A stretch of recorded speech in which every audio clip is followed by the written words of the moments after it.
पर क्यों क्यों जरूरत है इसे जानने की। आयुर्वेदिक औषधियाँ ठीक से काम नहीं करती। आयुर्वेद एक प्राचीन चिकित्सा पद्धति है कि आयुर्वेद सिर्फ एक पुरानी चिकित्सा विधि है। प्रत्येक जरूरतमंद व्यक्ति जो अपने स्वास्थ्य के प्रति सजग है उस तक ये जानकारी पहुंचे। हमें आयुर्वेद को जानना ही चाहिए, पर क्यों जरूरत है इसे जानने की।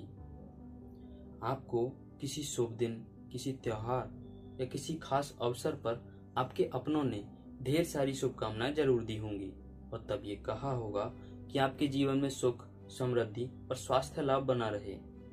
सुख और समृद्धि पर हमारा कोई नियंत्रण नहीं, पर स्वास्थ्य पर पूर्ण नियंत्रण हो, इसलिए आयुर्वेद को जानना जरूरी है।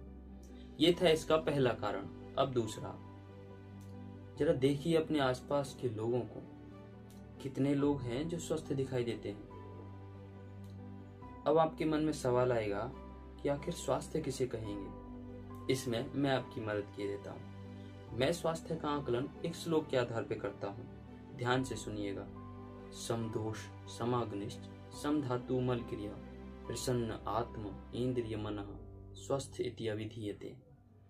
ये हमारे वेदों में वर्णित वह श्लोक है जो पूर्ण स्वास्थ्य को वर्णित करता है, जो पूर्ण स्वास्थ्य को परिभाषित करता है।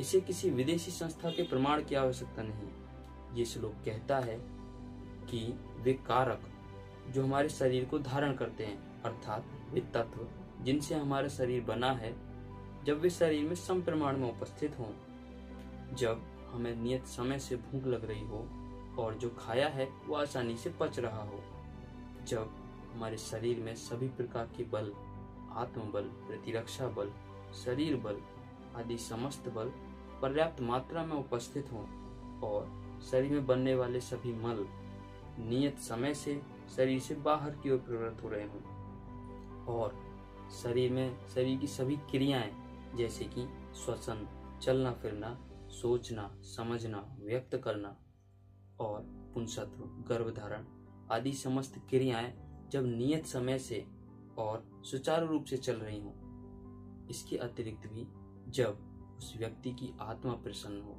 जब उस व्यक्ति की इंद्रियां प्रसन्न हो, जैसे कि आंख, नाक, कान, जिह्वा, त्वचा, ये सभी इंद्रियां अपने अपने कार्यों में दक्ष हों और आखिरी में जब उस व्यक्ति का मन प्रसन्न हो, तब हम उसे स्वस्थ कहेंगे। इस श्लोक के आधार पर मैंने जब आकलन किया तो ये पाया कि आज प्रत्येक दूसरा व्यक्ति किसी न किसी रूप से रोगी है।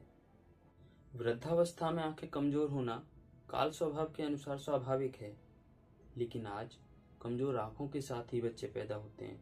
उनकी उम्र के पहले दूसरे सालों में ही उन्हें चश्मे लग जाते हैं। आज युवावस्था में बाल सफेद होते हैं। आज चलते फिरते लोगों को हार्ट अटैक आता है। किसी गांव की स्वच्छ हवा में श्वास लेने वाला व्यक्ति हो या कड़ी धूप में मेहनत कर अपने शरीर को लोहे की तरह तपाने वाला किसान, किसी को भी डायबिटीज, ब्लड प्रेशर और कैंसर जैसी बीमारियां हो जाती हैं। इन सभी से बचना है, इसलिए आयुर्वेद को जानना जरूरी है। अब तीसरा और अंतिम कारण, आज चारों ओर आयुर्वेद को लेकर असंख्य भ्रम है। आज लाखों लोग आयुर्वेद के बारे में बातें करते हैं। आज आयुर्वेद का नाम लेके नए नए फॉर्मूले बताए जाते हैं, नए नए सिद्धांत बता दिए जाते हैं, जिनका वास्तविक आयुर्वेद से कोई लेना देना नहीं होता। ये सब कुछ वास्तविक आयुर्वेद को न सिर्फ ओझल कर देता है, बल्कि उसे क्षति भी पहुंचाता है। और जब ऐसा होता है तो लोगों का आयुर्वेद पर विश्वास कम हो जाता है और उसके स्थान पर भ्रम उत्पन्न हो जाता है। भ्रम ये कि आयुर्वेदिक औषधियाँ ठीक से काम नहीं करती। भ्रम ये कि आयुर्वेद एक प्राचीन चिकित्सा पद्धति है। भ्रम ये कि आयुर्वेद सिर्फ एक पुरानी चिकित्सा विधि है। आपके इस भ्रम को मैं अभी दूर करना चाहूँगा। गीता में श्री कृष्ण कहते हैं कि वो सूर्य से भी अधिक पुरातन है और अभी अभी खिली किसी पुष्पकली से भी ज़्यादा नए हैं और इस प्रकृति के प्रत्येक कण में वो निवास करते हैं। जब इसी प्रकृति का हम पालन करते हैं तो उसी को दूसरे शब्दों में आयुर्वेद कहते हैं। तो भला ये कैसे पुराना हो सकता है और कौन है जो इसे नया बना सकता है? आयुर्वेद न भूतकाल में कभी नया था, न वर्तमान में प्राचीन है, न भविष्य में कभी नया होगा।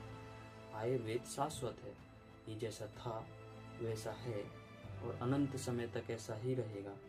आयुर्वेद शाश्वत है, इसलिए वास्तविक आयुर्वेद को जानने की जरूरत है। इसलिए आइए हमारे साथ, खोलिए अपनी आंखें, open your eyes, attach yourself with your roots, understand about your nature either outside or inside of you and hold the hand of Ayurveda. अब इस वीडियो को यहाँ समाप्त करते हैं इस आग्रह के साथ कि प्रत्येक जरूरतमंद व्यक्ति जो अपने स्वास्थ्य के प्रति सजग है उस तक ये जानकारी पहुँचे, इसलिए आप इसे आपके अपनों के साथ साझा कीजिए। धन्यवाद।